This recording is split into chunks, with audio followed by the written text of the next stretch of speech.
Avançando um pouco mais, quando a gente entra no CARCS, qual a finalidade então? Né? A gente sabe então que a fiscalização e controle é feita de maneira interna, externa e o controle social. Qual o papel do controle do CARCS então? E aí a lei no artigo 33 vai deixar claro para nós que é o acompanhamento e controle social sobre o quê? Sobre a despesa, sobre a receita, e a lei, esse artigo vai deixar bastante claro sobre a distribuição, a transferência e a aplicação dos recursos dos fundos. Então, nesse sentido, cabe ao controle, ao Conselho do Fundeb não somente observar aonde está sendo gasto, mas também compreender como é constituída a receita do Fundeb. Então, é importante deixar claro que o Conselho do Fundeb, em cada município, ele deve entender, compreender como se dá a receita, a entrada de recursos, a constituição do montante que é disponibilizado para o Fundeb, e também a aplicação, né, e também as despesas. Né, olhar para os dois lados do financiamento, a receita e a despesa. Isso é fundamental porque podem haver, a literatura sobre controle social mostra que em alguns entes federativos podem haver tentativas de desvinculação de recursos, montagem de fundos sociais, que podem haver alguma forma de desvinculação de recursos. Então, que pode ser ilegal. Então, é importante compreender os dois lados. Essa, então, é a finalidade, olhar para a receita e a aplicação dos recursos do Fundeb. E ali a gente percebe a lei, eu coloquei competência aqui, mas ali essa parte aqui qual é o poder, que poder tem um conselho do Fundeb? Né? O conselheiro precisa se apropriar, né, daquilo que ele pode fazer para cumprir o seu papel de verificar a conformidade da aplicação dos recursos do fundo, né, para ele compreender se a composição do fundo está adequada. Então, o que ele pode fazer? Qual é o poder do fundo? Né? E ali ele vai dizer, a lei é clara no sentido de dizer que ele pode se manifestar formalmente sobre os registros contábeis, demonstrativos gerenciais, ele pode dar ampla transparência a esses documentos pela internet, né? A lei, né, está atualizada aí em relação aos mecanismos que nós temos de comunicação. Uma questão importante, caso o Conselho decida pela maioria dos seus membros, ele pode convocar, né, o secretário de Educação ou algum servidor equivalente, né, para prestar esclarecimento sobre os fluxos de recursos e aplicação de despesas do fundo. Ele pode requisitar cópias de documentos. Essas cópias de documentos podem ser notas de empenho, notas fiscais, pode ser detalhamentos da folha de pagamento, a fim de verificar se os professores, se os profissionais de educação que são pagos com recursos do Fundeb realmente são aqueles que estão lá na escola. Então, para fazer o seu trabalho, ele tem essa possibilidade, ele pode fazer. A lei garante essa competência do Conselho de requisitar documentos. Né? Ora, sem documentos, dificilmente o trabalho do Conselho pode ser feito de maneira completa. E uma outra questão é a visita em loco. Né? Então, ele pode verificar, está sendo pago com recurso Fundeb uma compra de equipamento. Será que esse equipamento está lá na escola? Ele pode fazer uma visita em loco. Está fazendo uma reforma, está fazendo uma obra. Será que está acontecendo mesmo? Ele pode fazer uma visita em loco. Então, esses 4 aspectos aqui, desde convocar servidores, pedir manifestação, fazer manifestação formal, publicar documentos, requisitar documentos. Então, esses são aspectos fundamentais para garantir, são poderes, né, para garantir condições de atuação do Conselho. Algumas tarefas, eu coloquei ali como tarefas, né, fundamentais para o CARCS, né, para o Conselho do Fundeb, é elaborar pareceres das prestações de contas, né, analisar as prestações de contas do recurso do Fundeb, que vem do Executivo. Uma parte importante, que é supervisionar o censo escolar anual. Né.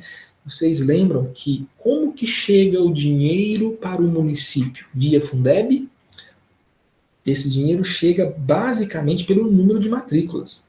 Então, o cuidado na prestação de informação relacionado ao número de matrículas que o município tem é algo fundamental para garantir que para o município chegam os recursos adequados. Qualquer erro na contagem de matrículas, em cada etapa, modalidade, turno, tipo de instituição, pode chegar recursos de maneira imprecisa. Então, a contagem do número de matrículas e a informação para o INEP, para o censo escolar, anualmente, é um processo que não é o conselho que vai fazer, mas ele vai supervisionar, ele vai acompanhar, né?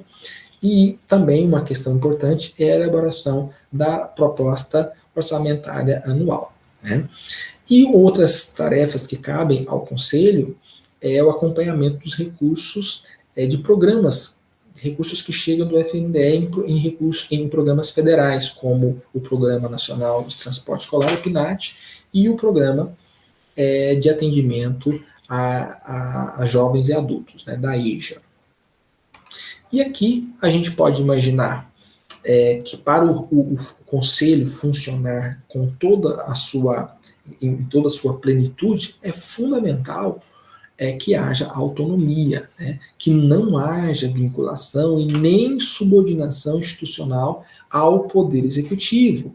Né? O Poder Executivo é aquele que vai executar vai fazer a execução orçamentária dos recursos do Fundeb. Ora, se houver alguma subordinação, se houver alguma vinculação institucional à prefeitura ou à Secretaria de Educação, vai criar um conflito de interesse, né, entre um órgão, que é o Conselho do Fundeb, de controle, de acompanhamento, de fiscalização, e aquele órgão que é controlado, né, que é a Secretaria Municipal de Educação ou que faz a execução orçamentária.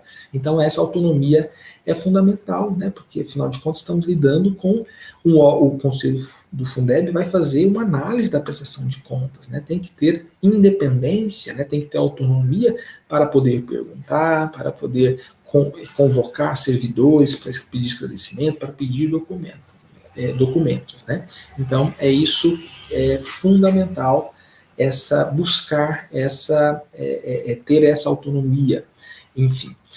Uma questão muito importante é a composição, né? Então, o Conselho de Acompanhamento, essa composição varia do Fundeb no nível federal, no nível estadual e municipal, mas a lei, no artigo 34, ele vai deixar bastante claro ali a composição, no sentido de ter representantes, e essa representação ela é fundamental, que ela vai mostrar que vai ter conselheiros que vêm de diferentes segmentos da educação, né? Seja o Poder Executivo Municipal, representante dos professores, dos diretores, dos servidores técnico-administrativos, de pais, né, e de estudantes, né?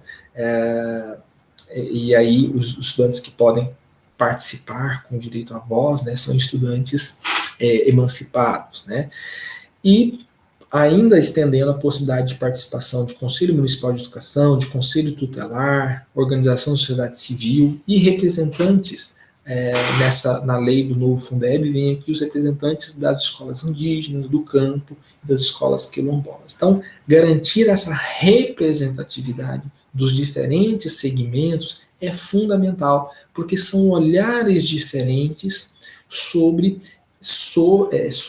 essa verba tão fundamental, né? Então, o olhar dos professores, dos gestores de escola, da Secretaria de Educação, dos pais, dos estudantes, para garantir algo que é fundamental para o controle social, que é garantir essa fiscalização que pode indicar formas mais acertadas na perspectiva de cada segmento do uso dos recursos para a educação. Né? Então, é uma forma, essa representação de cada segmento visa democratizar, porque senão a execução do recurso do Fundeb vira um assunto apenas técnico, né? como se fosse apenas um assunto para contadores, para economistas, para aqueles que entendem de finanças públicas.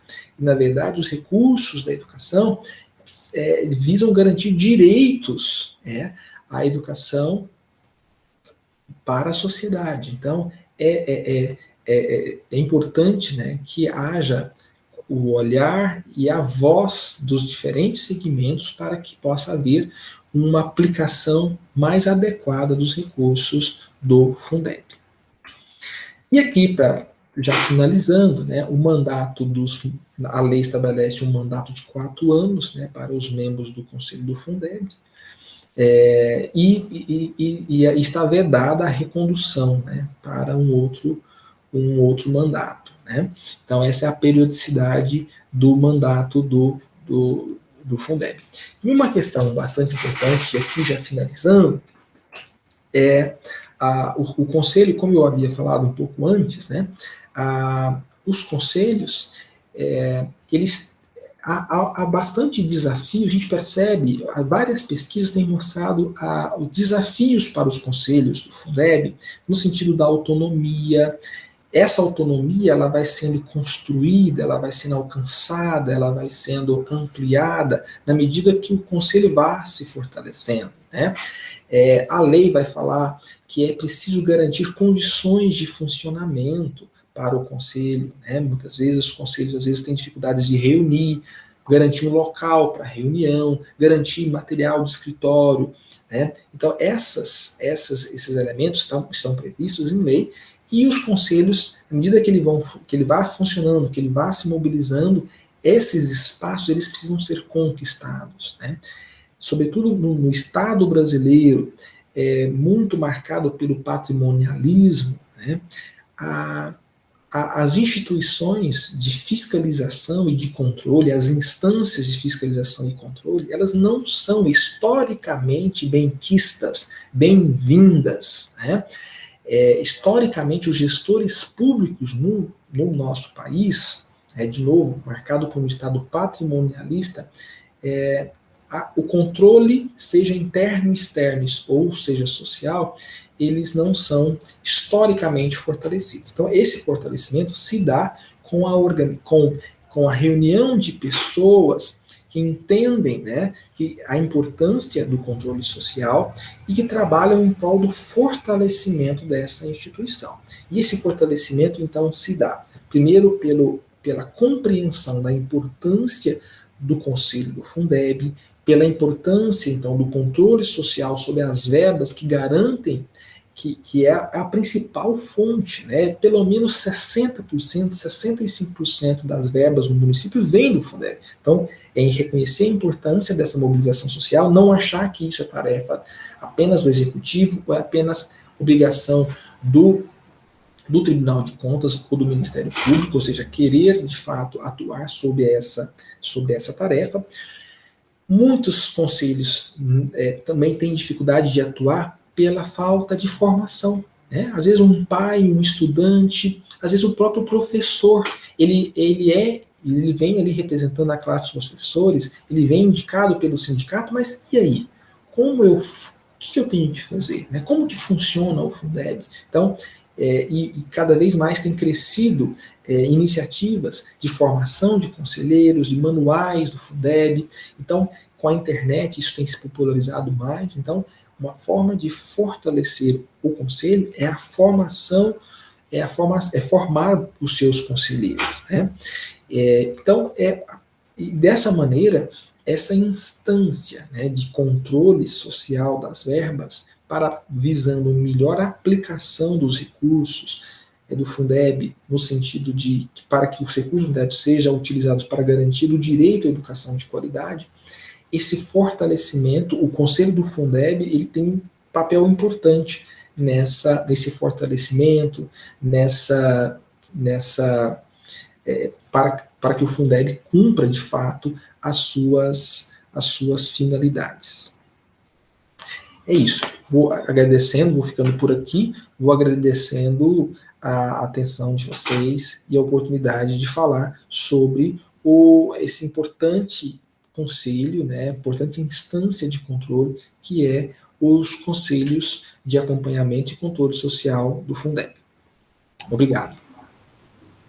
Professor, nós que agradecemos, né, a sua participação, mas antes de encerrarmos nossa fala, nosso diálogo, tem uma dúvida que sempre permeia as discussões no Conselho de Acompanhamento. Né? Inclusive, na pesquisa que foi realizada anteriormente, tanto no conselho de 2 municípios aqui do estado, e em outras pesquisas, o resultado é sempre o mesmo. A dificuldade que o conselheiro tem de fazer as análises dessas prestações de contas. Né? E aí, o que ele sempre aborda? Olha, eu sei que tantos por cento tem que ser gasto com remuneração. Né? Inclusive, a nova legislação ela é bem clara, e ela diz que, no mínimo, 70% dessas verbas deverão ser utilizadas para a remuneração dos profissionais da educação. E agora, né, ampliando também o leque dos profissionais, né, essa significância de profissionais, porque até então havia uma nomenclatura, né, profissionais do magistério, e aí havia um entendimento de que a verba era específica para quem estivesse atuando, né, especificamente dentro da gestão da escola, né, na sala de aula, né, o coordenador e tal. Mas aí, a nova legislação, ela amplia o leque dos profissionais da educação, incluindo nesse grupo, né, os profissionais da área da psicologia e da assistência social, que atuam diretamente na educação. Mas aí surge a dúvida. Eu tenho que observar dentro das contas, dentro das prestações de contas, que o mínimo tem que ser gasto de 70%, é o mínimo. Isso não impede que o município gaste 100% dentro da remuneração dos profissionais. Mas ele não pode, desse recurso, gastar mais do que 30% nas outras despesas do MDE, que é da manutenção do desenvolvimento do ensino. E aí, quando o conselheiro ele tem acesso às prestações de conta, na dúvida para ele, né? O que realmente é esses, entre aspas, 30% e esses 70%? A gente encontra muitas vezes em alguns municípios, a gente sabe que existe uma conta específica do Fundeb. Né? Essa conta pode ser do Banco do Brasil ou na Caixa Econômica Federal, que são os operadores financeiros, né, do Fundeb. Mas aí alguns municípios, durante a prestação de contas, o que eles alegam? Olha, nós gastamos 75% ou 60% ou 80% para pagamento de profissionais. E aí a gente gastou 20% com as outras despesas. Só que quando você vai olhar o montante da prestação, onde é que estão esses 20%? Não é? E muitas vezes a justificativa do gestor não, nós unificamos com o recurso próprio da prefeitura para completar as contas da educação, que são muitas. É uma justificativa. Como contribuir com o conselheiro, porque a gente observa também em algumas outras formações que não há uma clareza para essa análise, para facilitar para o conselheiro. A gente sabe que todas as prestações de conta vêm em planilhas gigantescas, complexas, e o conselheiro ele acaba se desmotivando, primeiro porque é um diálogo que não é comum para ele, não é do dia a dia, não é usual. E quando ele chega no conselho, normalmente, a gente tem hoje uma ideia de que mais de 80% dos conselhos, né, não tiveram uma formação consistente, uma formação, principalmente quem está que a gente chama de periferia geográfica, né? Não é questão de ser periferias, pobreza, não é isso, mas na questão de localização territorial mesmo. Nós temos as regiões metropolitanas e temos os entornos, né? E aí, assim, as regiões metropolitanas, elas têm acesso mais rápido. Né? As grandes universidades, promotoras de formações, né, que promovem essas grandes formações para os conselhos, elas estão nas regiões metropolitanas, mas essa formação nem sempre chega no interior. Né? Não chega para aquele conselheiro que está lá no norte, no extremo. E aí, ao chegar no conselho, ele não consegue adentrar na dinâmica, né, da análise, ele não tem o conhecimento que ele precisa ter, e aqui a gente não está falando, professor, em nenhum momento de um conhecimento acadêmico, não é isso. Né? Qual é a possibilidade desse conselheiro que não tem esse conhecimento de ter acesso a essas prestações de conta, a esses dados, e conseguir fazer uma análise, que a gente fala não só uma análise contabilística, mas uma análise pedagógica desses gastos, para que ele possa fazer recomendações consistentes e que o município realmente possa visualizar, não, esse conselho ele tem uma visão de educação e ele quer realmente contribuir, ele não quer só fiscalizar ou sai falando mal de prefeitura, que normalmente o conselho é visto como isso, né? É como aquele que fala mal da prefeitura, aquele que critica a prefeitura. Mas como obter esses dados? Como fazer essa análise? É a maior dificuldade que eles têm. Como fazer essa diferença? Ok. Flávia, a sua pergunta ela vai direto ao que talvez seja o maior desafio, né? E nisso que várias pesquisas sobre o controle social têm colocado, muitas vezes, eu penso que a solução para isso é aquilo que algumas pessoas têm apontado, que é o desafio da formação, que é a condição de participação dos conselheiros. Muitos conselheiros, como você disse, se frustram ao chegar no conselho por não saber como atuar. Talvez, e aí alguma fala bastante comum, que alguns conselheiros às vezes ficam desanimados, achando que ele só tem utilidade se ele tivesse, só teria utilidade se ele tivesse uma formação contábil. Então, assim, fico pensando que talvez o ponto, né, e aí essa iniciativa bastante importante sua, talvez o primeiro ponto é capacitar os conselheiros. Agora, essa capacitação ela não tem um ideal, né? Ela não tem fim, é uma capacitação constante.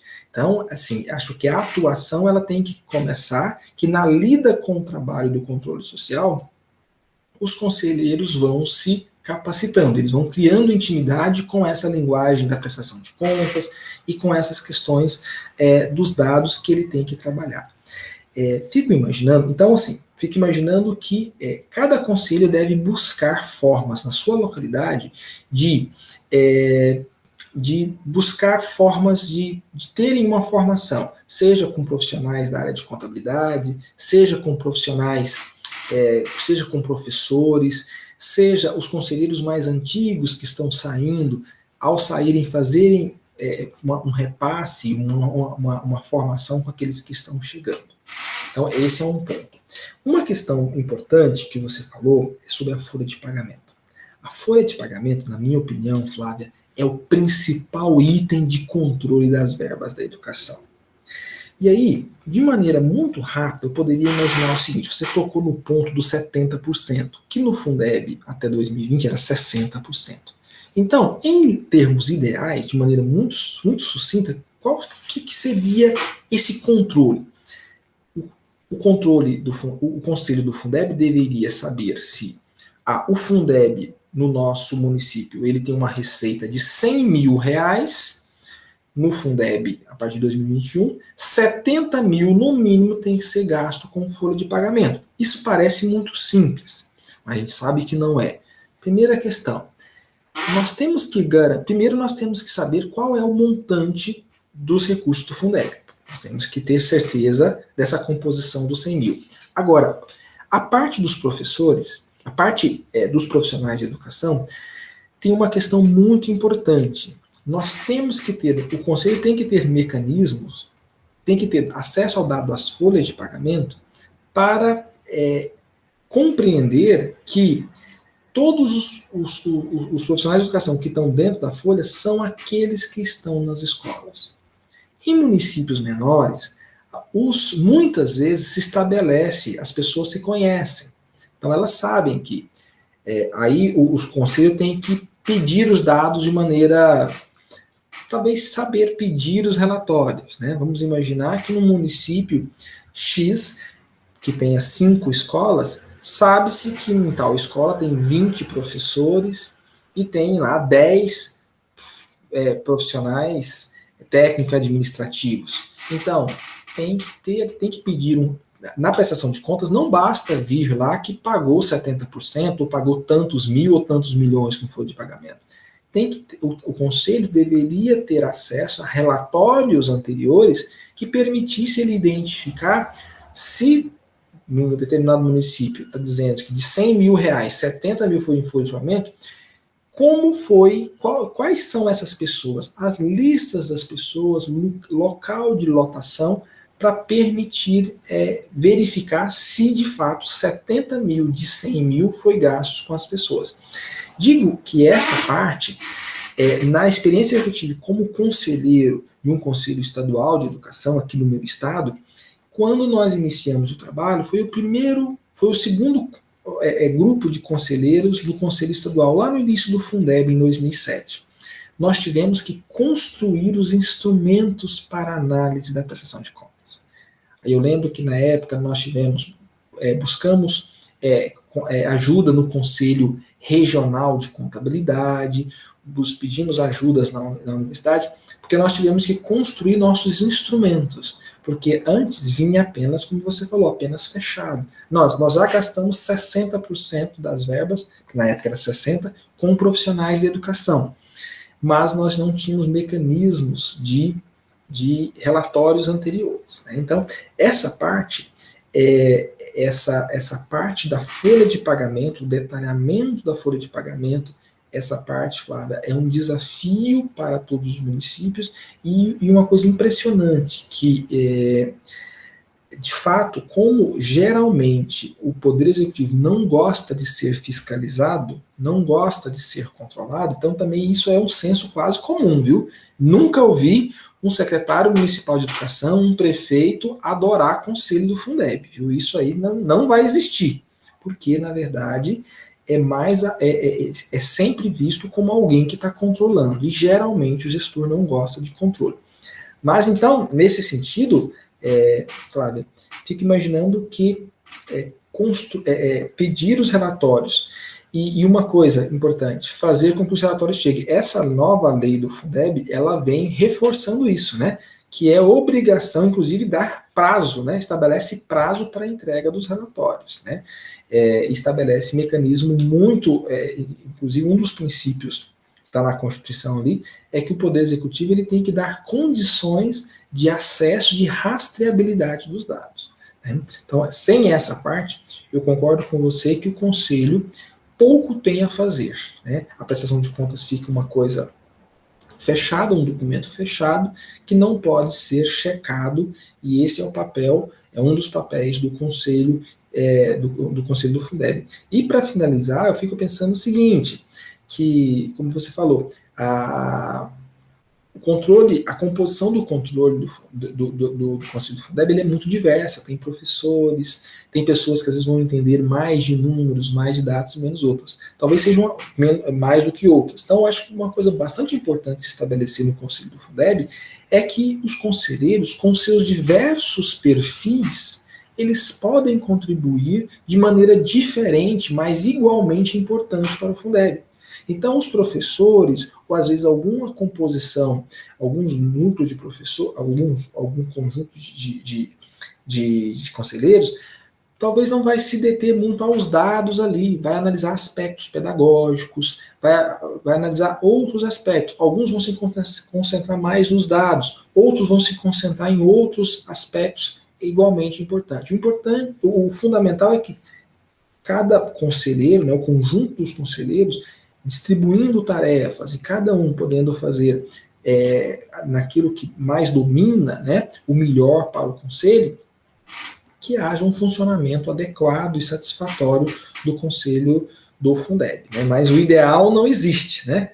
O importante é a constituição do Fundeb, a formação e o trabalho que vai sendo construído dia a dia no conselho. É uma semente que a gente lança, né? Essa formação para os conselheiros, né? De forma que eles percebam o quanto eles são importantes como sujeitos, né? Desse Estado que a gente defende como um Estado democrático, mas que precisa realmente se tornar democrático na sua completude, né? E isso só vai ocorrer quando realmente essa união de forças de todos esses segmentos, desses cidadãos, né, que buscam o bem comum, que busca o desenvolvimento da sociedade, mas uma sociedade justa, igualitária, né, uma sociedade que busque realmente a equidade, não só no espaço educacional, mas em todos os outros espaços. Então, a gente acredita muito na força do Conselho e acredita muito que a formação ela é a chave, né? Ela é um dos elementos imprescindíveis para o amadurecimento desse conselho. E assim, a gente aposta numa formação básica para que eles tenham esse acesso inicial e o nosso desejo é que essa formação básica ela se torne uma formação permanente também, né? E que a gente possa amadurecer outros conceitos, aprofundar outros conceitos, principalmente no que diz respeito à distribuição desses fundos, que ainda é um desafio, é uma incógnita para muitos conselheiros, né? Mas que isso não seja um obstáculo, né, que não seja um desanimador para o seu trabalho enquanto conselheiro. Nós agradecemos a sua participação e contamos com a sua ajuda, né, contamos com a sua colaboração em outros momentos, porque nós cremos que essa formação não vai parar aqui, né, que a gente vai conseguir fazer um trabalho constante com esses conselhos. Eu que agradeço a oportunidade e sigo à disposição para contribuir de alguma maneira para esse trabalho grandioso, que é o trabalho de formação e fortalecimento dos conselhos do Fundeb.